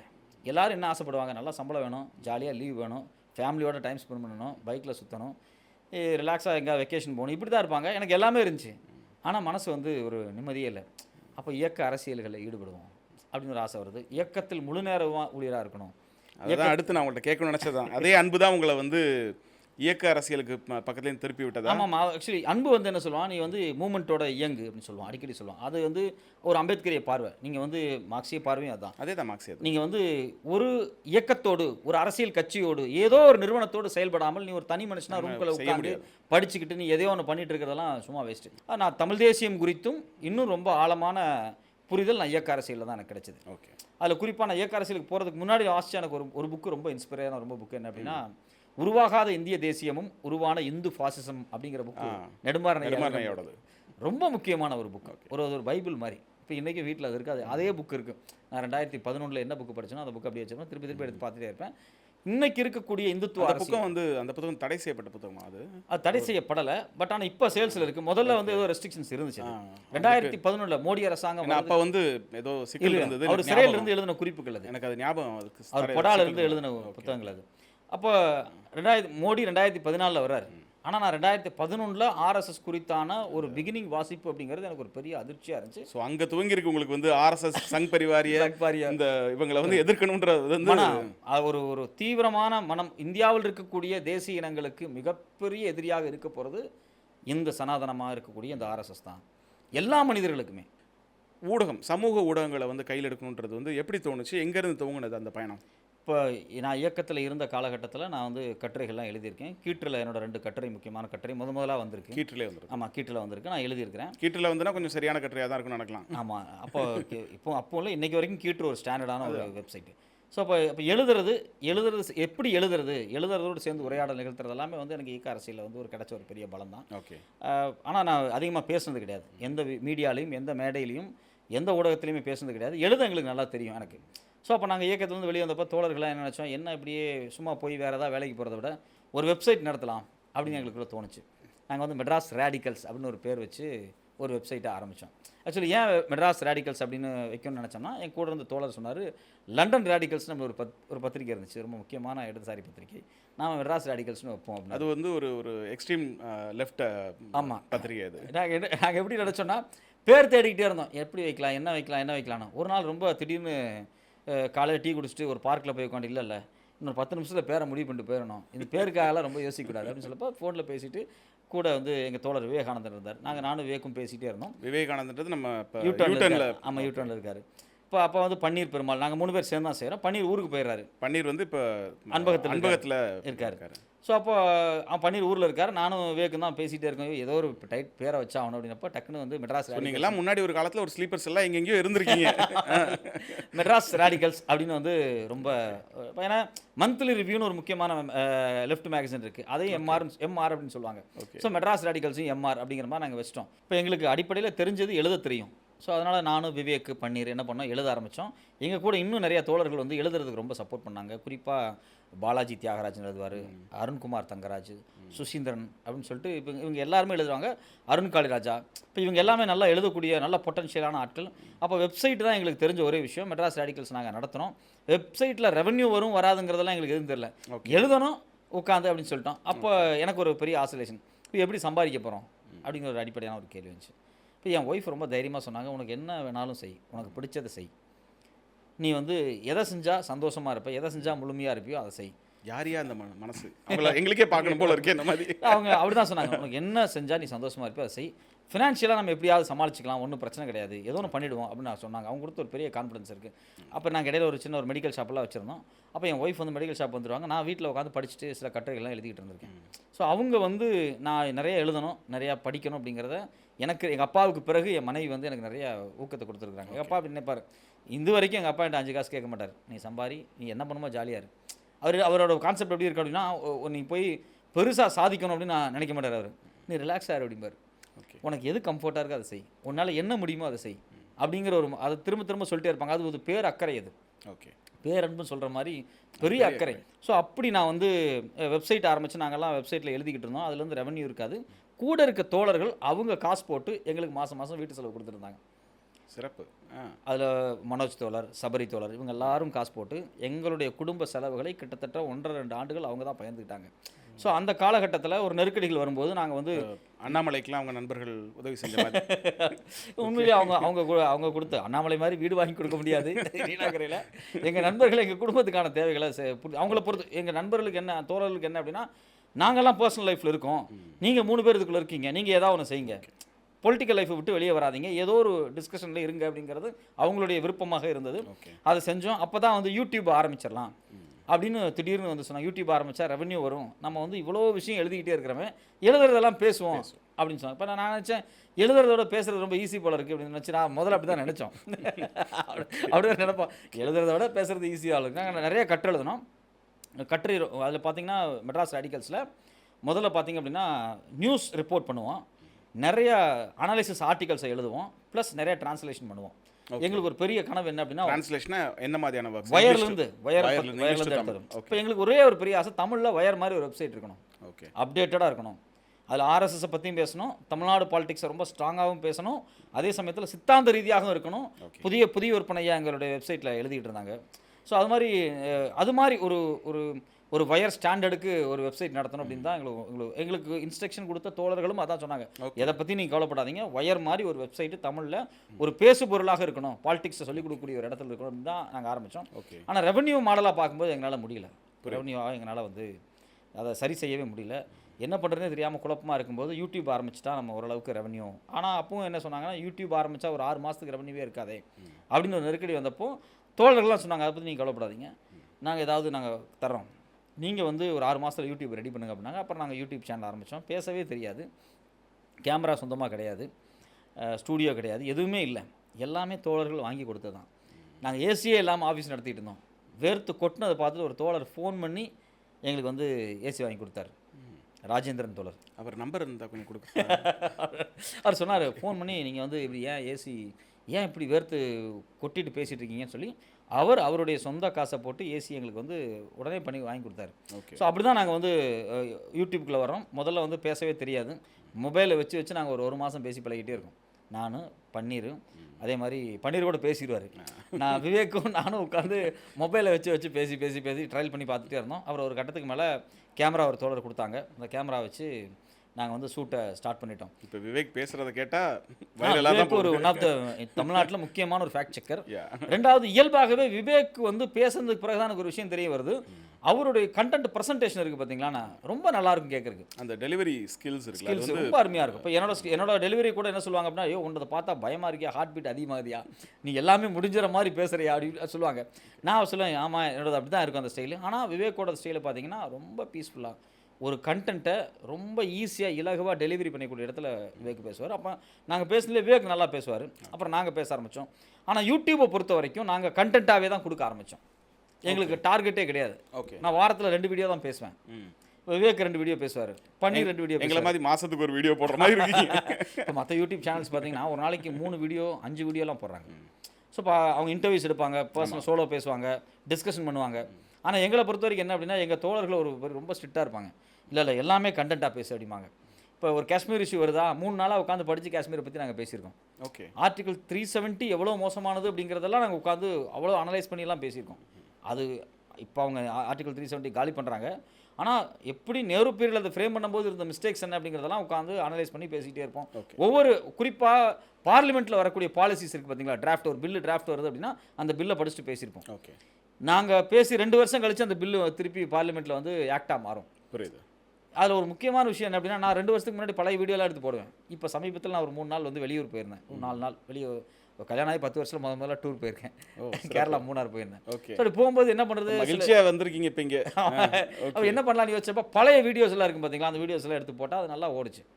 ஏன்னா கண்டென்ட் எங்களுக்கு எப்பவுமே பார்த்தீங்க அப்படின்னா எக்ஸ்பைரி ஆகாமல் இருக்கும், மினிமம் எக்ஸ்பைரி ஆகாமல் இருக்கும். இதனால தான் எனக்கு லெஃப்ட் லைனை பிடிக்கும். நன்றி. ஏன் எனக்கு லெஃப்ட் லைனை பிடிக்கும் அப்படின்னா, ஒரு கட்டுரை எழுதும்போது அந்த கட்டுரை முக்காலத்திற்கும் வினையாற்ற வேண்டும் அப்படின்னு எங்கள் தோழர்கள் சொல்லுவாங்க. அது எந்த காலத்தில் எடுத்து படித்தாலும் அது ரொம்ப முக்கியமான ஒரு டேட்டாஸ் இருந்தால் அதனுடைய தியரிஸை வைக்கும்போது எப்பவுமே யூஸ்ஃபுல்லான இருக்கணும், உரையாடல் நிகழ்த்தணும் அப்படின்னு சொல்லுவாங்க. அப்படி பார்க்கும்போது இன்றைக்கி யூடியூப் சேனல்ஸுடைய நேற்றைக்கு கண்டென்ட் இன்றைக்கி டெட்டு. பெரும் 99% ஆஃப் யூடியூப் சேனலில் போடக்கூடிய வீடியோஸில், பொலிட்டிக்கல் யூடியூப் சேனல்ஸில் நேற்று போடக்கூடிய கண்டென்ட் இன்றைக்கி செத்துரும். நிச்சயமாக அவ்வளோதான், முடிஞ்சு நியூஸ். ஆனால் லெஃப்ட் லைனை பொறுத்த வரைக்கும் அதில் வரக்கூடிய 99% கண்டென்ட் எதுவுமே சாகாது. அது இன்னொரு 20 வருஷம் 30 வருஷம் 50 வருஷம் கழிச்சு கேட்டால் கூட அந்த கண்டென்ட் அது இருக்கும். அது லெஃப்ட் லைனோட பெரிய ஒரு பாசிட்டிவான விஷயம். ஆனால் எங்களோட சூழல்னா நாங்கள் வெப்சைட்லேருந்து மெட்ராஸ் ரேடிக்கல்ஸ்லேருந்து நாங்கள் அதை பேரை மாற்றிக்கிறோம், மெட்ராஸ் ரிவ்யூன்னு. அது ஏன் நாங்கள் ரிவ்யூன்னு மாற்றணும் அப்படின்னோம்னா, அப்போ பாஜக கவர்மெண்ட் வந்ததுக்கு பிறகு இந்த ரேடிக்கலைசேஷன் அப்படிங்கிற வார்த்தையை அவங்க ரொம்ப நொட்டோரியஸாக பார்க்குறாங்க. ரேடிக்கலைசேஷனை ரொம்ப நொட்டோரியஸாக அவங்க பார்க்கும்போது எதுக்கு அனாவசியமாக ரேடிக்கல்னு பேர், ஃபாசிசத்துக்கு ரேடிக்கலேஷன் ஆமாம். அப்போ நாங்கள் ரிவ்யூன்னு தான் மாற்றிக்கிறோம், மெட்ராஸ் ரிவ்யூ அப்படின்னு சொல்லி மாற்றிக்கிறோம். மெட்ராஸ் ரிவ்யூன்னு மாற்றிட்டு அதுக்கப்புறம் யூடியூப் சேனல் வரோம். யூடியூப் சேனலுக்கு வரும்போது எங்களுக்கு இந்த ஒயர் மனசில் இருந்துச்சு இல்லையா, ஒயர் மாதிரியான ஒரு வெப்சைட், அந்த ஹேங் ஓவர் அப்படியே இருந்துச்சு. வீடியோஸ் நம்ம இப்படி தான் பண்ணணும், கண்டென்ட்டாக தான் பண்ணணும். சுற்றி இருக்க தோழர்களும் அதே தான் இன்ஸ்ட்ரக்ஷன் கொடுத்துருப்பாங்க, கண்டென்ட்டாக பண்ணுங்க அப்படிம்பாங்க. ஸோ அந்த கண்டென்ட்டையே நாங்கள் முயற்சி பண்ணிகிட்டே தான் இருந்தோம். அதில் எங்களுக்கு யூடியூப்பில் ஒரு பெரிய சக்ஸஸ் கிடைக்கல, நிறைய வியூஸ் போகலை. அதில் என்னென்னா, யூடியூப்பை பொறுத்த வரைக்கும் அதில் அல்காரிதத்தினுடைய ஃபார்மெட்டே என்ன அப்படின்னா, நீங்கள் டைமிங் மெயின்டைன் பண்ணணும். நிச்சயமாக கன்சிஸ்டன்சி அண்ட் டைமிங், ஒரு கன்சிஸ்டன்சி மெயின்டைன் பண்ணணும், டைமிங்கை மெயின்டைன் பண்ணணும். இப்படி தான் வீடியோ போட்டுகிட்டே இருக்கணும். நாங்கள் எடிட்டிங் எல்லாம் ரொம்ப சின்சியராக பண்ணுவோம். எங்களுக்கு சொந்தமாக எடிட்டரே கிடையாது. இந்த எடிட்டிங்கை பொறுத்த வரைக்கும் நாங்களே வந்து எடிட்டிங் கற்றுக்குறோம். இப்போ நான் வந்து பர்சனலாகவே வந்து பேசுகிறது எப்படி கற்றுக்கிறனோ அதே மாதிரி உட்காந்து எடிட்டிங் நானே கற்றுக்கிட்டேன். விவேக் அப்படி தான் எடிட்டிங் கற்றுக்கிட்டாரு. பன்னீரும் எடிட்டிங் கற்றுட்டாங்க. ஸோ விஷயம் என்ன அப்படின்னா 3 பேருமே வீடியோ பேசுவோம். 3 பேருமே உட்காந்து அவங்கவுங்க வீடியோ அவங்க எடிட் பண்ணுவோம். அவங்கவுங்க தம்ப்நெயில் போட்டு அவங்கவுங்க அப் பண்ணோம். ஸோ இப்படி தான் வந்து சேனலை வந்து ஸ்டார்ட் பண்ணி இதை ரன் பண்ணோம். ஆரம்பத்தில் இப்படி தான் கொண்டு வந்தீங்க. ஆனால் யூடியூப்பில் அந்த வரவேற்பு இல்லை. கண்டென்ட்டுக்கு வந்து ரொம்ப ஹெவியான கண்டென்ட் லோடட் கண்டென்ட்டாக போட்டுறதுனால அது வந்து ரெண்டாவது எங்களோட சைட்லேருந்து ஒரு சின்ன மிஸ்டேக் என்ன அப்படின்னா ஒரு கண்டென்ட் இன்றைக்கி பரபரப்பாக இருக்குன்னா 2 நாள் கழிச்சு தான் வீடியோ வரும். ஓகே. ஸோ அது ஒரு பெரிய சிக்கலாக இருந்துச்சு. ஆனால் இதில் ஒரு பெரிய அட்வான்டேஜ் என்னென்னா ஃபேஸ்புக்கில் பிக்கப் ஆயிடுச்சு. ஓகே. ஃபேஸ்புக்கில் one of the best Facebook பேஜாக வந்து மெட்ராஸ் ஃபேஸ்புக் வந்து பயங்கர வைரலாக இருந்துச்சு. மினிமம் வீடியோஸ் பார்த்தீங்கன்னா 5 lakhs 8 lakhs அப்படிங்கிறது ஒரு 5 lakhsங்கிறது ஒரு மினிமம் கேரண்டியாக இருக்கும் எந்த வீடியோ ஆரம்பத்திலேயே. ஸோ அதில் எங்களுக்கு பிரச்சனை எங்கே வந்துச்சு அப்படின்னா ஜக்கி வாசுதேவ் குறித்து ஒரே நாள் ஒரு 5 வீடியோ போட்டோம். ஓகே. அந்த சிவராத்திரி மையமாக வச்சு 5 ஒன்று போட்டாலே சிக்கல் வரும். அதில் ஒரு வீடியோ 8 மில்லியன் போச்சு. வாவ். அந்த வீடியோவுக்கு பிறகு அந்த பேஜ் வந்து ஸ்ட்ரைக் ஆகுது. ஓகே. மெட்ராஸ் வியூவோட பேஜ் வந்து ஸ்ட்ரைக் ஆகுது. அது வந்து ரெவன்யூ சோர்ஸ் வந்து கட் ஆகுது. ஓகே. யூடியூப்லேருந்து ஒரு போதிய ரெவன்யூ வராதனால நாங்கள் வந்து என்ன பண்ணுறதுன்னு தெரியாமல் ஒரு ஜாமாய் நிற்கும் போது தான் சரி இல்லை இதை எப்படியா நடத்தணும் ஆனால் இப்போதைக்கு நிறுத்திடுவோம் அப்படின்னு சொல்லிட்டு அதை வந்து நிறுத்திட்டோம். அது மேலே ரன் பண்ணவே முடியல, நிறுத்திட்டோம். அதுக்கு பிறகு நான் வந்து சில சேனல்களில் வேலைக்கு போகிறேன். விவேக்கும் அவர் தெரியும், உங்களுக்கு தெரியும், யூடர்னில் போய் அவர் ஜாயின் பண்ணுறாரு. பிற்பாடு நம்ம பன்னீரும் தமிழ் குரல் மாதிரியான சேனலில் வேலை பார்த்துட்டு இருந்தார். அதுக்கு பிறகு தான் அவர் வந்து அன்பகம் போனார். ஓகே. ஸோ இப்போ ஆனால் மெட்ராஸ் வியூ வந்து அப்படியே லோடடாக கண்டென்ட் லோடடாக அந்த சேனல் அப்படியே இருக்குது. நாங்கள் வேறு சேனல்களை வேலை பார்த்துட்டே இருக்கும்போது திடீர்னு வந்து எங்களுக்கு வந்து ரெவன்யூ வருது. ஓகே. பழைய வீடியோக்கள்லேருந்து ரெவன்யூ வர ஆரம்பிக்கும் போது ரொம்ப அதிர்ச்சியாக இருக்குது. இப்போ விவேக் சொல்ல என்னங்க ரெவன்யூ என்ன நடக்குதுன்னு புரியல. என்ன நடக்குதுன்னு புரியல. திடீர்னு பார்த்தீங்கன்னா ஒவ்வொரு வீடியோவாக அதுவாக ஓட ஆரம்பிக்குது. ஓகே. அதில் முக்கியமான விஷயம் திருப்பியும் ஜகி வாசுதேவ் வீடியோ ஒன்று நாங்கள் போட்டிருந்தோம் இல்லையா, அது யூடியூப்பில் பிக்கப் ஆக ஆரம்பிக்குது. ஓகே. யூடியூப்பில் பிக்கப் ஆகி திடீர்னு 6 மில்லியன் போகுது. யூடியூப்பில் ஃபஸ்ட்டாக ஒரு வீடியோ யூடியூப்பில் ஒரு 6 மில்லியன் போகிறது அதுதான். அது பிக்கப் ஆகி ஓட ஆரம்பிச்சுன்னா எல்லா வீடியோவும் பிக்கப் ஆகி ஓட ஆரம்பிக்குது. வேகமாக எல்லா வீடியோ ஓடுது. நான் அப்போ என்ன பண்ணுறேன்னு தெரியல. அப்போ என்ன சொல்லுவாங்க அப்படின்னா தமிழ் குரலில் நான் ஒர்க் பண்ணும்போது மெட்ராஸ் வியூ எடுத்து திருப்பி நடத்துங்க, அதில் கண்டென்ட் நிறைய வருது, நீங்கள் வாரம் 2 கண்டென்ட் போட்டால் கூட போதும், நிறைய கண்டென்ட் வருது அப்படின்னு ரகு சொல்லுவார். அதே மாதிரி பேரலையில் இந்திரகுமாரும் மில்டன்னு சொல்லுவாங்க, தொடர் ஸ்டூடியோ இல்லைன்னா பரவாயில்ல, எங்களுக்கு ஸ்டூடியோலாம் எதுவும் கிடையாது, கேமரா கிடையாது, எல்லாத்தையுமே நாங்கள் கொடுத்துட்டோம். ஏசி வாங்கி கொடுத்தவர்கிட்ட நீங்கள் திருப்பி ஏசி கழட்டிட்டு போயிருங்கன்னு கூட சொல்லிட்டோம். ஸோ தோழர் வந்து திருப்பி ஏசி நான் ஒரு வேண்டவே வேணான்னார். இல்லை நீங்கள் வச்சுங்க தோழர், எங்களுக்கு வேண்டாம் ஏசின்னு திருப்பி கொடுத்துட்டோம். அந்தளவுக்கு ஆஃபீஸாக மொத்தமாக முடிஞ்சிருச்சு. திருப்பி இது பில்ட் ஆகுமா அப்படின்னு ஒரு நம்பிக்கை எல்லாமே இருந்துச்சு. ஆனால் கண்டென்ட் அதுவாக ஓட ஆரம்பிக்குது. ஓகே. குறிப்பாக அதானி வீடியோஸ்லேருந்து ஓகே ஒவ்வொரு வீடியோவாக நாங்கள் பேசின பல பில், இப்போ வந்து டிஸ்கஷனில் இருக்கக்கூடிய பல பில்லை வந்து நாங்கள் ஏற்கனவே பேசி வச்சுருந்தது எல்லாமே ஒன்றா ஓட ஆரம்பிச்சு, வீடியோஸ் எல்லாம் ஓட ஆரம்பிக்குது, ரெவன்யூ வர ஆரம்பிக்குது. விவேக்கு யூடர்ன்லேருந்து வேலையை விட்டு வர முடியாது. பன்னீர் அவர் வந்து அனுபவத்தில் வேலைக்கு போயிட்டார். இப்போ நான் மட்டும் இருந்தேன், இல்லை நானே எடுத்து நடத்திடுறேன் அப்படின்னு சொல்லிட்டு நான் ஃபஸ்ட்டு ஒரு மாதம் என்ன ட்ரையல் பண்ணேன்னா, ஒரு மாதமும் பழைய வீடியோக்களை ஒன்றா எடுத்து திருப்பி ரீபப்ளிஷ் பண்ணும்போது எல்லாமே ஓட ஆரம்பிக்குது. ஸோ அப்புறம் ரெகுலர் கண்டென்ட்டுக்குள்ளே வந்து இறங்கணும். இப்போ வந்து அதில் நிறைய மாடிஃபை பண்ணிட்டே வந்துச்சு. அதில் குறிப்பாக தமிழ் குரலில் வந்து வளவனோட அசோசியேட் ஆனதுக்கு பிறகு வளவன் நிறைய கோர்ட் மேட்டர் அப்டேட் பண்ணுவார். அவர் அதை வந்து எப்படி அப்டேட் பண்ணுறது அப்படிங்கிறது எனக்கு நிறைய சொல்லிக் கொடுத்தாரு. மெட்ராஸ் வியூவில் இயல்பாகவே கோர்ட் மேட்டர் நல்லா ஓடும். அப்போவே கேட்ட சொல்லுவார், நீங்கள் வந்து கோர்ட் விஷயத்தை ஃபோக்கஸ் பண்ணுங்கள். தமிழ் சூழலில் யாருமே கோர்ட்டில் டெய்லி என்ன நடக்குதுங்கிற அப்டேட் கொடுக்க மாட்டேங்கிறாங்க உச்சநீதிமன்றத்தில். அந்த அப்டேட்ஸ் வந்து ரொம்ப பாசிட்டிவாக எப்படி இருக்குது அப்படிங்கிறத கொடுத்தா நல்லா போகும்னு அடிக்கடி விவேக் சொல்லுவார். நம்மளால் அது முடியல. பிற்பாடு வளவன் தான் சொல்லிக் கொடுத்தாரு அது எப்படி பண்ணணும். அவர் வந்து டீச் பண்ணுற மாதிரி இருக்காது, டிஸ்கஷன் மாதிரி இருக்கும். அந்த டிஸ்கஷனில் நம்ம பார்ட்டிசிபேட் பண்ணாலே நம்ம 4 வீடியோ போட்டுடலாம். புரியுது. ஸோ அவ்வளோ கண்டென்ட் அவர் வந்து மேக் பண்ணார். நான் அதுதான் வந்து வளவன்ட்டு கற்றுக்கிட்டேன். ஸோ அப்படி தான் சேனல் பிக்கப் ஆயிடுச்சு. இப்போ இன்றைக்கி சேனல் நீங்கள் சொல்கிறீங்களா இவ்வளோ டேட்டாஸ் இருக்குது, இன்ஃபர்மேஷன்ஸ் இருக்குது அப்படிங்கிறது அந்த வெப்சைட் மெட்ராஸ் ரிவ்யூ வெப்சைட் எப்படி நாங்கள் நடத்தினோமோ அதுலேருந்து துவங்கி அதுலேருந்து இன்றைக்கி வந்து யூடியூப் வந்து இந்த கண்டென்ட்லேயே அப்படி வந்துச்சு. குறிப்பாக நான் சொல்லணும்னா ஃபேஸ்புக் பேஜில் எங்களுக்கு வந்து ஒரு 1 year 1.5 years ரெவன்யூ எங்களை வந்து காப்பாற்றுச்சு. ஓகே. அதுக்கு முக்கியமான காரணம் நாங்கள் வந்து நிறைய ஆர்எஸ்எஸ் கண்டென்ட் நான் நிறைய இறக்குவேன். புரியுது. ஆர்எஸ் நான் எக்ஸ்க்ளூசிவாக ஆர்எஸ்எஸ் பற்றி நான் நிறைய பேசுவேன். ஓகே. அந்த கண்டென்ட்லாம் ஒரு 2-3 வருஷத்துக்கு முன்னாடி போட அது வந்து பயங்கரமாக ஓட ஆரம்பிச்சது. இப்போ இந்த ஃபேஸ்புக் பேஜ் ரிட்ரீவ் பண்ணிட்டீங்களா? 1 வருஷம் கழிச்சு திருப்பி ரிட்ரீவ் ஆயிருக்கு. ஆனால் ரெவன்யூ இல்லை. மானிட்டைசேஷன் இப்போ எலிஜிபிள் இல்லை. மானிட்டைசேஷன் இருக்குது, முதல்ல மாதிரி மானிட்டைசேஷன் கிடையாது அந்த பேஜ். பட் ஆனால் இப்போ வியூ போட்டால் ஓடுது. இப்போ விஜய் விஷயம் வர்றப்போ பார்த்தீங்க அப்படின்னா ஒரு வீடியோ ஒரு 8 மில்லியன் போயிருந்துச்சு. மேக்ஸிமம் தமிழ் குரல் பேஜ்லேயும் சரி என்னோட பேஜ்லேயும் சரி மினிமம் எல்லா வீடியோவுமே வந்து விஜய் விஷயத்தில் அது எல்லாமே 3 மில்லியன் 4 மில்லியன் அப்படிங்கிறது நாங்கள் வந்து ரொம்ப கண்டென்ட்டாக வந்து அப்டேட்டாக போட்டோம். ஸோ அப்போ அதுலேயுமே வந்து விஜயை திட்டுறதோ விஜயை வந்து வெறும் ஸ்பாயில் பண்ணுற மாதிரியான கண்டென்ட்லாம் இல்லை. முழுக்க டேட்டா கரூர் சம்பவத்துக்கு நடந்த டேட்டாஸ் என்ன, இன்டீரியர் ரிப்போர்ட்ஸ் என்ன, இதை எப்படி கவுண்டர் பண்ணுறது அப்படிங்கிறது இருந்துச்சு. சில நேரத்தில் எமோஷனும் வந்துச்சு. ஏன்னா it was very big disaster. அது வந்து ஒரு பெரிய ஒரு சிதைவு. அந்த சிதைவை விட மோசமான விஷயம் என்ன அப்படின்னா, ஒரு ஆர்எஸ்எஸ் காரங்களை போல, ஒரு இந்துத்துவாவை போல ஒரு பொய் கட்டியமைக்கப்பட்டுச்சு பார்த்தீங்களா, அது என்ன வந்து பயங்கர கோவப்படுத்தி நானே விஜயெல்லாம் ரொம்ப எமோஷனலாலாம் திட்டிருக்கேன். அந்த அந்த பொய் கட்டமைப்பு அப்படிங்கிறது வந்து ரொம்ப ஒரு பயத்தை ஏற்படுத்தும். ஏன்னா ஒரு அறச்சீற்றத்தை உங்களுக்கு கொடுத்துருக்கு. ஆமாம், பொய் எப்பவுமே வலதுசாரிகளால் பயன்படுத்தக்கூடிய ஒரு யுக்தி அது. ஆமாம், அது வந்து தொடர்ச்சியாக ஆர்எஸ்எஸ்ஸால், அது மட்டும் இல்லாமல் வலதுசாரி சிந்தனை அரசு ஒரு பாசிச சித்தாந்தங்களுடைய அது ஒரு அடிப்படை தான் வந்து பொய் பரப்புரைன்றது. பொய் பரப்புரைங்கிறது. அந்த பொய்ப்பறை வரும்போது அந்த நேரத்தில் நம்ம கோவமாயிடுறோம், அதனால ஏதோ பேசிடுறோம். அப்போ அதில் அந்த எமோஷனாக அந்த இன்ட்ரோ கொடுத்து பேசும்போது அந்த எமோஷனல் இன்ட்ரோ அப்படிங்கிறது ஒரு அது ஒரு பெஞ்ச் மார்க்காக மாறிடுச்சு. சில பேர்லாம் சொல்லுவாங்க, "அப்பா நான் உன் வீடியோ பார்க்க மாட்டேன்ப்பா, பார்த்தா வந்து எனக்கு பிரச்சனையாக ப்ரொவோக் பண்ணிடுறீங்க அப்படி சொன்னா கூட பரவாயில்ல, பார்த்தா எனக்கு கடுப்பாகும்பா, ஹார்ட் பீட் அதிகமாக போகும், பார்க்க மாட்டேன்ப்பா அப்படி மாதிரி பாரு." நான் சொன்னேன், நானும் என் வீடியோ திருப்பி பார்க்க மாட்டேன், பார்த்தா எனக்கும் பிரச்சனையாக தான் இருக்கும். நான் அப்போ யார் வீடியோ நான் வந்து இப்போ நம்ம யூடியூப் மைனர் மாதிரியான videos வந்து அது மாதிரி பொலிட்டிக்கலாக ரொம்ப ஜோவியலாக நமக்கான ஒரு ஸ்ட்ரெஸ் பஸ்டர் மைனர் ஆல்வேஸ் இருக்காரு. இப்போ சமீபத்தில் பார்த்தீங்க அப்படின்னா என் ஒய்ஃப் அடிக்கடி சொல்லிட்டே இருப்பாங்க, நீ இந்த லாங்குவேஜில் பேசும்போது ரொம்ப எமோஷன் ஆகிற, உன்னை அறியாமலேயே மாறுது, நீ வந்து பொலிட்டிக்கலாக கண்டென்ட் இருக்கணும், ஆனால் இன்ட்ரெஸ்டிங்காக கேட்குற மாதிரி இன்னும் கொஞ்சம் சாஃப்டாக பண்ணணும்னு சொன்னப்போ அவங்க தான் ஐடியா கொடுத்தாங்க. இப்போ வந்து மில்டனும் இந்திராவும் வந்து உட்கார்ந்து பேசுவோம், 2 பேரும் உட்காந்து டிஸ்கஸ் பண்ணுங்க, அது ரொம்ப கேஷுவலாக இருக்கும், ஆனால் கண்டென்ட்ல இருந்து மாறாதீங்க அப்படின்னு என் ஒய்ஃப் அடிக்கடி சொல்லுவாங்க. அப்போ நீங்களே வாங்க, நானும் ஒய்ஃபும் உட்காந்து கண்டென்ட்டாக பேசையாரெல்லாம் நானும் அவங்களும் ஒரு கண்டென்ட்டாக தான் பேசணும். அது எனக்கு வந்து ஃபேஸ்புக்கில் ஒரு 3-4 லேக்ஸ் மேலே போயிடுச்சுன்னு நினைக்கிறேன். ஓகே. ஸோ அப்போ அந்த கண்டென்ட்டாக டிஸ்கஸ் பண்ணுறது இன்னுமே எளிமையாக இருக்குது. இப்போ யூடியூப்பில் அது ஒரு முக்கியமான ஸ்பேஸ். நீங்கள் வந்து சோலோ பேசுகிறது ஒரு ஒரு ஒரு விஷயமா இருந்தாலும் 2 பேர் உட்காந்து ஒரு கேஷுவலான அந்த உரையாடலுக்கு நடுவில் என்னன்னா பெர்ஸ்பெக்டிவ் மாறும்.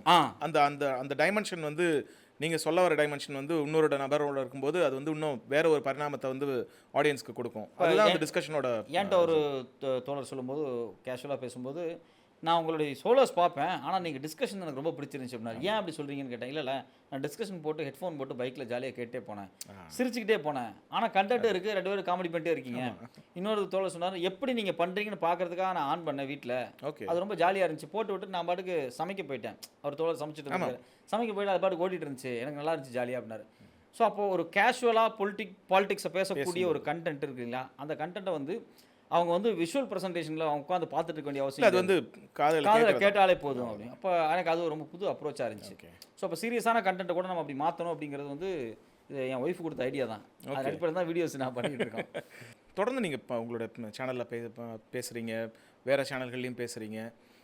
நான் அப்சர்வ் பண்ண வரைக்கும் தமிழ் டிஜிட்டல் ஸ்பேஸில் வந்து ரொம்ப விரல் விட்டு எண்ணக்கூடிய ஆட்கள் தான் வந்து நேஷனல் பாலிடிக்ஸை வந்து தொடர்ந்து, அதாவது அங்கே ஒன்றுமா இங்கே ஒன்றுமா வந்து ஒவ்வொரு மாதத்துக்கு ஒரு கண்டென்ட் 2 மாதத்துக்கு ஒரு கண்டென்ட் பண்ணுறதில்ல, தொடர்ச்சியாக அதை பேசுகிறதுல பார்த்தா நீங்கள் ரூஸ்டர் ராகுல், ரூஸ்டர் நியூஸ் ராகுல் இவங்களாம் தான் இருக்கீங்க. அது போக 1-2 பேர், அதுவும் ஃபியூவான ஆட்கள் தான் இருக்காங்க. ஆனால் டேட்டாஸாக ரொம்ப ஸ்ட்ராங்காக ஆத்தென்டிக்காக ஒரு சரியான இன்ஃபர்மேஷன்ஸை டேட்டா ஷேர் பண்ணுறதுன்றது வந்து வெகு சிலர்.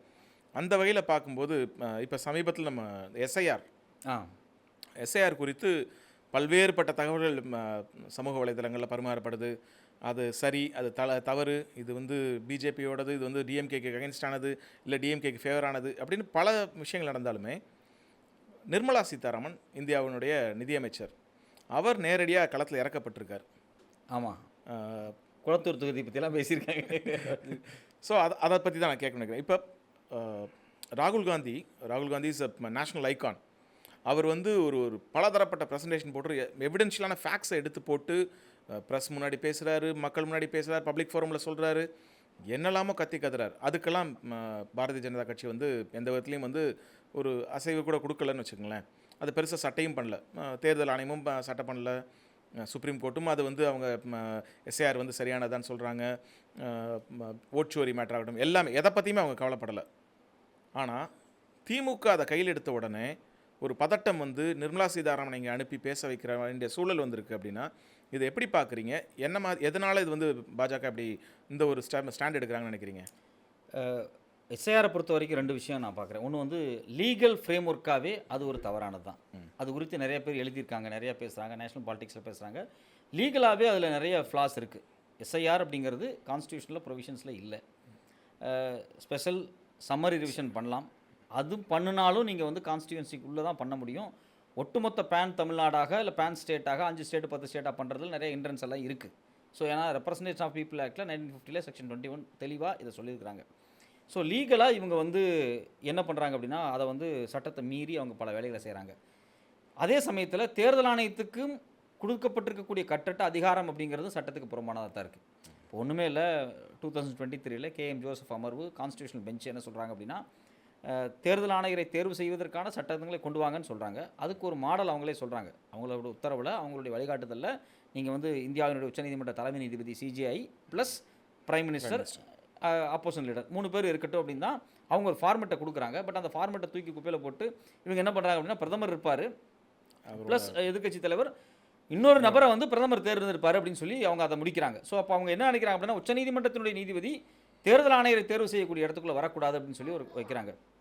ஸோ இப்போ இதை விட மோசமான விஷயம் என்ன நடக்குது அப்படின்னா, அதே ஆக்டில் கிளாஸ் 19ல் இந்த தேர்தல் ஆணையருக்கு ஒரு இம்யூனிட்டி கொடுக்குறாங்க. அந்த இம்யூனிட்டி என்ன அப்படின்னா, உச்சநீதிமன்ற நீதிபதிக்கு கூட இவ்வளோ பெரிய இம்யூனிட்டி கிடையாது. என்ன அப்படின்னா, அவர் வந்து ஒரு தலைமை நீதிபதியாக இருக்கக்கூடிய காலகட்டத்திலும் சரி, ரிட்டையர்ட் ஆனதுக்கு பிறகும் எந்த கோர்ட்டு அவரை வந்து சிவில் கிரிமினல் கேஸில் அவருடைய ஒர்க்கை மையமாக வச்சு, இல்லை ஒர்க்கில் அவர் செஞ்ச வேலைகளை மையமாக வச்சு கைது பண்ண முடியாது, கேஸே போட முடியாது. இப்போ இந்தியாவில் இப்படிப்பட்ட இம்யூனிட்டி யாருக்குமே கொடுக்கல. நீங்கள் அவரை இம்பீச் பண்ணணும் அப்படின்னா, அவரை வந்து இம்பீச் பண்ணணும்னு சொல்கிறாங்க. இம்பீச்மெண்ட் வந்து சுப்ரீம் கோர்ட் ஜட்ஜுக்கு, ஹை கோர்ட் ஜட்ஜுக்கு தான் இம்பீச்மெண்ட். சுப்ரீம் கோர்ட் ஜட்ஜுக்கு இம்பீச்மெண்ட் கூட கிடையாது. இல்லை, இம்பீச்மெண்ட் இருக்குது, பட் ஆனால் அது பெரிய ப்ராசஸ். ஓகே, அந்த ப்ராசஸை கொண்டு வந்து இவங்களுக்கு அப்ளை பண்ணுறாங்க. என்ன சொல்கிறாங்க, ராஜ்யசபாவில் போய் 50 எம்பிக்களோட ஆதரவு வாங்கணும், லோக்சபாவில் 100 எம்பிக்களோட ஆதரவு வாங்கணும், பிற்பாடு இம்பீச்மெண்ட் மோஷன் கொண்டு வரணும், அதுக்கு பாஸ் ஆகணும், என்கொயரி நடத்தணும், 2/3 மெஜாரிட்டி வாங்கணும். நான் என்ன ஒரு தேர்தல் ஆணையரை பாதுகாக்கிறதுக்கு ஏன் இவ்வளோ கஷ்டப்படுறீங்கன்னு கேட்குறேன். அப்போ என்னென்னா, தேர்தல் ஆணையர் லீகலாக என்னென்ன மாற்றங்கள் நடக்குது, ஹரியானா எலெக்ஷனுக்கு பின்னாடி அவங்க வந்து செக்ஷன் 19ல் சில சேஞ்சஸ் கொண்டு வர்றாங்க. ஓகே, சிசிடிவி ஃபுட்டேஜஸாக இருக்கட்டும், எலக்ட்ரானிக் எக்யூப்மெண்ட் ஆக்சஸை கட் பண்ணுறாங்க. அதை ஏன் நீங்கள் செஞ்சீங்க? அப்போ தேர்தல் ஆணையரை தேர்வு செய்வதிலிருந்து தேர்தலுடைய நடத்தை விதிகள் எல்லாவற்றிலுமே அரசியல் சட்டத்தில் திருத்தத்தை கொண்டு வந்து ஒரு நம்மளை அறியாமலேயே பவர் வந்து மோனோபலைஸாக மாறிக்கிட்டு இருக்கு. இது வந்து ஃபாசிசத்தினுடைய ஒரு அடிப்படையான தன்மை. அது இப்படி தான் சட்டங்களை தன்னை நோக்கி குவிச்சுக்கிட்டே இருக்கும். இப்போ அவங்க யாரையுமே கன்வின்ஸ் பண்ண வேண்டிய அவசியம் கிடையாது. எலெக்ஷன் கமிஷனரை போட்டால் சரி, ஒரு நபரை கன்வின்ஸ் பண்ணால் போதும். அதே மாதிரி எலெக்ஷன் கமிஷனர் மோடியை கன்வின்ஸ் பண்ணால் போதும். ஓகே, மக்கள்கிட்ட பேச வேண்டியதில்லை, மீடியாட்ட பேச வேண்டியதில்லை, யார்கிட்டையும் எந்த பதில் சொல்ல வேண்டியது கிடையாது. எனக்கு பாஸ் ஒருத்தர் இருக்காருன்னு அவர்கிட்ட சொன்னால் போதும். அப்போ இதுதான் வந்து ஃபாசிச தன்மையினுடைய அடிப்படையான கூறு. ஃபாசிச தன்மை முதல்ல வந்து மக்கள்கிட்ட எப்படி வெறுப்பை உருவாக்குமோ அதே போல் சட்டத்தை தனக்கேற்ற மாதிரி பயன்படுத்திக்கும். ஓகே, நீங்கள் காலங்காலமாக சொல்லப்படக்கூடிய சனாதனம் அப்படிங்கிறதே பார்த்தீங்க அப்படின்னா, அது ஒரு விதமான எழுதப்படாத விதிகள் தானே, அதை தனக்கேற்ற மாதிரி தானே அதை டைரக்ட் பண்ணிக்குது. ஸோ எப்போவுமே ஆளும் வர்க்கமாக இருக்கக்கூடியவங்க அது யாராக இருந்தாலும் தனக்கேற்ற மாதிரியான ஒரு டைரக்ஷன்ஸை ரெடி பண்ணிகிட்டே தான் இருப்பாங்க. அதை வந்து சட்டப்பூர்வமாக இந்த நமக்கு SIRல வெளிப்படையாக தெரியுது. ப்ராக்டிக்கலாக பார்த்துட்டிங்க அப்படின்னா ரொம்ப மோசமாக இருக்குது. இன்றைக்கி அண்ணாமலை ஒரு வார்த்தை சொல்லியிருக்காரு, SIRல் பல குளறுபடிகள் இருக்குது அப்படிங்கிறாரு. நாங்களும் அதான் ஏன் சொல்லிட்டு இருக்கோம் அப்படின்னு சொல்ல வேண்டியதாக இருக்குது. நாங்களும் அதான் சொல்கிறோம், குளறுபடியாக தான் இருக்குது SIR அப்படின்னு சொல்கிறோம். அவர் வந்து இன்றைக்கி ப்ரெஸ்ஸில் ஸ்டேட்மெண்ட் கொடுக்குறாரு. ஆமாம் SIR நடத்துறதுல பல சிக்கல்கள் இருக்குது. இப்போது இன்றைக்கி ரொம்ப பழங்குடியின மக்கள் வாழ்கிறாங்க அந்த கூடலூர் பகுதியில், ஊட்டியில். அதில் இருக்கக்கூடிய மக்கள் பேட்டி கொடுக்குறாங்க, இது என்னன்னே எங்களுக்கு புரியலங்க, இதை வச்சு நாங்கள் என்ன தான் பண்ணுறது, இதை கொடுக்கலாம் நான் செத்துட்டேன்னு அர்த்தமாமே அப்படின்னு ஒரு வயதான அம்மா பேட்டி கொடுக்குறாங்க. இதை விட மோசமான விஷயம் ப்ராக்டிக்கல் டிஃபிகல்ட்டிஸ் என்ன அப்படின்னா, இந்த SIR அந்த எனுமரேஷன் ஃபார்ம் ஃபில் பண்ண கொண்டு போய் மக்களை சந்திக்கக்கூடிய BLOs கிட்டத்தட்ட 68,427 நினைக்கிறேன். இப்போ இந்த BLOஸாக இருக்கட்டும், இல்லை EROஸாக இருக்கட்டும், இல்லை டிஸ்ட்ரிக்ட் ஹெட்ஸாக இருக்கட்டும், அதாவது டிஸ்ட்ரிக்ட் எலெக்ஷன் ஆஃபீஸர்ஸாக இருக்கட்டும், அதில் ஒரு 38 பேர் இருக்காங்க. இதில் ஒரு 627 பேர் வந்து அசிஸ்டண்ட்டாக இருக்காங்க. ஒரு 200 பேர்த்துக்கு மேலே 240 என்னமோ வந்து EROஸாக இருக்காங்க. இப்போ எல்லாம் மொத்தமாக சேர்த்துனீங்கன்னா, அதாவது நான் சொல்கிறது BLA 2, அதாவது கட்சியினுடைய முகவர்களையும் சேர்த்துனா கிட்டத்தட்ட 3 லட்சம் பேர்த்துக்கு மேலே வருவாங்க. இவங்களுக்கு எல்லாத்துக்கும் நான் ஒரு வாரத்தில் ட்ரைனிங் கொடுத்துட்டேன் அப்படிங்கிறாங்க. அதாவது 28லேருந்து 3க்குள்ளே நான் ட்ரைனிங் கொடுத்து முடிச்சிட்டேன் அப்படிங்கிறாங்க. இது நமக்கு எப்படி ப்ராக்டிக்கலாக சாத்தியம்? 3 லட்சம் பேர்த்துக்கு ட்ரைனிங் கொடுத்தோன்னு சொல்கிறீங்களே, 100 பேர்த்துக்கு ஒரு ஆளை வச்சு ட்ரைனிங் கொடுத்துருந்தா கூட அந்த 100 பேர்த்துக்கு ஒரு ஆள் யாரை வச்சு அவ்வளோ பெரிய ட்ரைனிங்கை கொடுத்தீங்க? இப்போ இந்த 3 லட்சம் பேர் தான் போய் மக்கள்கிட்ட போய் ஃபார்ம் ஃபில்அப் பண்ண போகிறாங்க. இவங்க யாருன்னா சத்துணவு அமைப்பாளராக இருப்பாங்க, ஸ்கூலில் டீச்சராக இருப்பாங்க. சாயங்காலம் 5 மணிக்கு மேலே வேலையை முடிச்சுட்டு போய் அவங்க வந்து எப்படி போய் மக்களை சந்திக்க முடியும்? அவங்க வீட்டுக்கு போகும்போது அவங்க ஆள் இருக்க மாட்டாங்க. அவங்க மனுஷங்க தானே, அவங்க வந்து போய் தன் குழந்தைகளை பார்க்க வேண்டாமா, பிள்ளை குட்டிகளை நேரம் வேலையை செஞ்சுட்டு பிறகு அதையும் செய்ய வேண்டியிருக்கு. அதுவும் சத்துணவு அமைப்பாளர்கள் காலைல 5 மணிக்கே வந்து காலைல பிரேக்ஃபாஸ்ட் ரெடி பண்ண குழந்தைகளுக்கு. ஆமாம், நீங்கள் வீட்டில் 2 குழந்தை ஸ்கூலுக்கு போகிறனாவே நம்ம எவ்வளோ கஷ்டம். வீட்டில் பிஜேபி ஆள்ற ஸ்டேட்களில் இந்த பிரச்சனை இருக்காது. இப்போ பிஜேபி ஆளக்கூடிய ஸ்டேட் இப்போ 65 லட்சம் பேர்த்த வந்து நாங்கள் வந்து இவங்கெல்லாம் ஓட்டே போடல பீகாரில். இப்போ என்ன பண்ண போகிறாங்க அவங்கள? அந்த மக்கள் ஓட்டு போடாமல் வச்சுருக்கீங்க, அவங்கள்ட்ட வந்து அந்த வாக்கு எங்களுக்கு தேவையில்லைன்னு தானே தப்பு செய்கிறாங்க. அப்போ அந்த மக்களை என்ன பண்ண போகிறீங்க? அப்போ நீங்கள் சிட்டிசன்ஷிப் அந்த வாக்கு எங்களுக்கு தேவையில்லைன்னா அந்த மக்கள் எங்களுக்கு தேவையில்லை. அப்போ இந்தியா முழுக்க சர்வே பண்ணால் ஒரு 40 கோடி பேருக்கு இது மாதிரி இல்லை அப்படின்னா என்ன பண்ணுவாங்க? அந்த 40 கோடி அவங்களுக்கு இப்போ இந்த 40 கோடி எங்கேருந்து வந்தாங்கன்னு இவங்க சொல்லுவாங்க? பங்களாதேஷ்லேருந்து வந்தாங்க சொல்லுவாங்களா? இல்லை பாகிஸ்தானில்? ஏன்னா பங்களாதேஷ் மக்கள் தொகை அவ்வளோ இல்லை, எங்கேருந்து வந்தாங்கன்னு சொல்லுவாங்க. அப்போ இவங்களுக்கு அந்த பற்றியான ஒரு புரிதல் ஐடியாவே இல்லை. ஆனால் அந்த எஸ்ஐஆரை பயன்படுத்தி தேர்தல் வெற்றியை எப்படி சாத்தியப்படுத்திக்கலாம்? பீகார் ஒரு ஸ்ட்ராட்டஜி, தமிழ்நாட்டில் ஒரு ஸ்ட்ராட்டஜி. தமிழ்நாட்டில் இங்கே இருக்கக்கூடிய புலம்பெயர்ந்த தொழிலாளர்களை குறிப்பாக கொங்கு பெல்ட்டில் இருக்கக்கூடிய அந்த புலம்பெயர்ந்த தொழிலாளர்களை வந்து எப்படியாச்சும் உள்ளே இணைச்சி கிட்டத்தட்ட அதில் ஒரு 6-7 லட்சம் பேர் உள்ள கொண்டு வரதுக்கான வேலை நடக்குது அப்படிங்கிறது தான் யதார்த்தமான உண்மையாக இருக்குது. தமிழ்நாடு கவர்மெண்ட் டேட்டாஸின் படி பார்த்தீங்க அப்படின்னா 12,70,000 பேர் ரெஜிஸ்டர்டு ஆர்கனைசேஷன்ஸில் ஒர்க் பண்ணக்கூடிய வட மாநிலத்தை சார்ந்த தொழிலாளர்கள். இது இல்லாமல் 49 லட்சம் பேர் உள்ளே இருக்காங்க அப்படிங்கிறது அன்ஆர்கனைஸ்ட் செக்டராக இருக்காங்க அப்படின்னு சொல்கிறாங்க. எல்லாம் கூட்டி கழிச்சு கலெக்டிவாக பார்த்தீங்கன்னா அப்படின்னா கிட்டத்தட்ட 1 கோடி கூட வரலாம் அப்படின்னு சொல்கிறாங்க. ஆனால் டேட்டா 12.7. இப்போ இதில் இருந்து ஒரு 5 லட்சம் 6 லட்சத்தை நீங்கள் வந்து கான்ஸ்டியூன்சியில் சேர்த்துனீங்க அப்படின்னா வெற்றி தோல்வியை முடிவு பண்ணக்கூடிய இடம் அதுதான். இப்போ ஹரியானா தேர்தலில் வெற்றி தோல்வி முடிவு பண்ணது ரொம்ப சொற்பமான வாக்குகள் தான். அப்போ இந்த ஓட் பேங்கை வச்சு என்ன வேணாலும் மேனிப்புலேட் பண்ணலாம். சிம்பிளாக சொல்கிறேன். இப்போ நான் சொன்னேன், என் ஊர் திருப்பூர் பக்கத்தில் கூட ஒரு படியூர்னு ஒரு கிராமம். எங்கள் ஊரில் ஒரு 1/3 வந்து நார்த் இந்தியன்ஸ் வந்து தங்கியிருக்காங்க. அங்கே வந்து ஒரு ஐடிஐ இருந்துச்சு, அந்த ஐடிஐ க்ளோஸ் பண்ணிட்டாங்க. எல்லாருமே வந்து ஒரு பீகாரில் ஒரே காலனியாக இருக்காங்க. நாங்கள் எல்லாருமே பீகார் காலனி மாதிரி இருக்காங்க.